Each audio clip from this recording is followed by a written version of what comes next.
కొందరు విత్తనాన్ని చూస్తారు, మరికొందరు మొక్కని చూస్తారు. కొందరు మాత్రమే భవిష్యత్తులో విస్తరించబోయే మహావృక్షాన్ని చూస్తారు.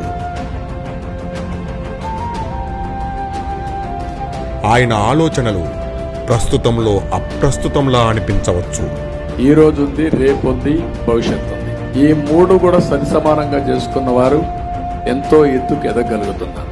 ఆయన ముందు చూపు కొందరికి బంధనంలా అనిపించవచ్చు. 95 నేను మాట్లాడింది ఐటీ మాట్లాడాను.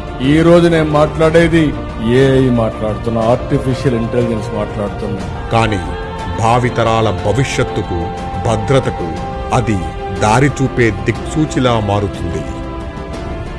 ఆయన విక్టరీ రాళ్లగుట్టలను నగరంగా మార్చింది. ఆయన విక్టరీ అందని ఇంజనీరింగ్ను అందుబాటులోకి తెచ్చింది. ఆయన విక్టరీ భరోసా లేని పేదలకు బీమానిచ్చింది. విద్యార్థినులకు సైకిళ్లు అందించి, మహిళలకు స్వయం ఉపాధి కలిగించి, రైతులకు డ్రిప్ ఇరిగేషన్ అందించి, భావితరాలకు భవిష్యత్తునిచ్చి, అట్టడుగు వర్గాలకు చేయూతనిచ్చి, వేల కిలోమీటర్ల రోడ్లతో, వేల మెగావాట్ల విద్యుత్ ఉత్పత్తితో, ఉరకలెత్తిన సాగునీటి ప్రాజెక్టులతో, సులభతరం చేసిన పాలనా విధానాలతో ఆయన నాయకత్వం వహించిన ప్రతిసారి రాష్ట్రం అభివృద్ధికి ఎగబాకింది.